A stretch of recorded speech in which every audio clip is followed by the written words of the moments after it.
കാര്യങ്ങളൊക്കെ അറിഞ്ഞു. നിങ്ങൾ പേടിക്കണ്ട. നമ്മുടെ കുടുംബത്തിനൊരു പ്രശ്നം വന്നാൽ അത് നമ്മൾ തന്നെയല്ലേ പരിഹരിക്കേണ്ടത്. ഈ കാര്യത്തിൽ എല്ലാവരും നിങ്ങളുടെ കൂടെ നിൽക്കും. എത്രയും പെട്ടെന്ന് ഇതിൽ നിന്നൊക്കെ മോചനം നേടാനും സാധിക്കും. പൂജാരിയെ വിളിക്കാനുള്ള ഒരുക്കത്തിലാ. അക്കാര്യം പറയാനാ ഞങ്ങൾ വന്നത്. പൂജാരിയുടെ കാര്യത്തില് ഞങ്ങൾക്കൊരു അഭിപ്രായമുണ്ട്. അന്ന് വന്ന പൂജാരിയില്ലേ, അയാളെ തന്നെ വിളിച്ചാ മതി. വേണ്ട,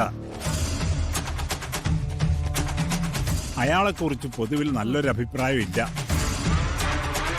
നമ്മളെ സംബന്ധിച്ച് ഇനി പരീക്ഷണങ്ങളൊന്നും പറ്റില്ല. വരുത്താൻ പോകുന്നത് നമ്മുടെ കുടുംബ പൂജാരിയാ. അദ്ദേഹത്തിനാവുമ്പോ കുടുംബത്തിന്റെ ചരിത്രം മൊത്തം അറിയാലോ. അമ്മേ, ഇപ്പൊ ആത്മാവുണ്ടെന്ന് പറയുന്നത് ഞങ്ങളുടെ ദേഹത്തല്ലേ? ഞങ്ങളുടെ താല്പര്യത്തിനല്ലേ മുൻഗണന കൊടുക്കേണ്ടത്? ഞങ്ങൾക്ക് ആദ്യം വന്ന പൂജാരിയെ വിശ്വാസമാ. അയാളാണല്ലോ പ്രിയങ്കയുടെ ആത്മാവ് ഇവിടെ ഉണ്ടെന്ന് കണ്ടുപിടിച്ചത്. അയാള് പറഞ്ഞതുപോലെ രാധിക ഇവിടുന്ന് ഇറക്കി വിടാൻ വൈകി. അത് അനുഭവിക്കേണ്ടി വന്നതോ ഞങ്ങളും. ആ പൂജാരി തിരിച്ചു വന്ന എല്ലാ കാര്യങ്ങളും ശുഭമായി അവസാനിക്കുമെന്ന് ഞങ്ങൾക്ക് ഉറപ്പുണ്ട്.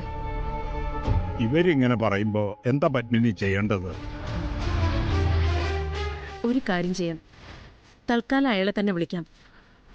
അയാളുടെ പരിഹാര പൂജ കഴിഞ്ഞതിന് ശേഷം നമ്മുടെ പൂജാരിയും ഒരു ജ്യോത്സ്യനെയും വിളിച്ച് വിശദമായിട്ടൊന്ന് നോക്കിക്കുകയും ചെയ്യാം. അത് മതിയമ്മേ. എല്ലാവരും സംശയിക്കുന്നത് പോലെ ഞങ്ങളുടെ ദേഹത്ത് ആത്മാവിന്റെ സാന്നിധ്യം ഉണ്ടെങ്കിൽ അത് പെട്ടെന്ന് തന്നെ നടക്കട്ടെ. എന്നാ അങ്ങനെ തന്നെ ആവട്ടെ. പത്മിനി വാ.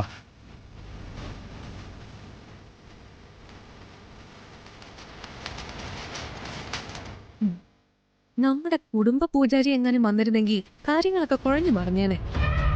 പറയാൻ പോകുന്നതേ നമ്മുടെ പൂജാരിയാ. നമ്മൾ പറയുന്നത് എന്താണോ അതാണ് അയാൾ കേൾക്കുക.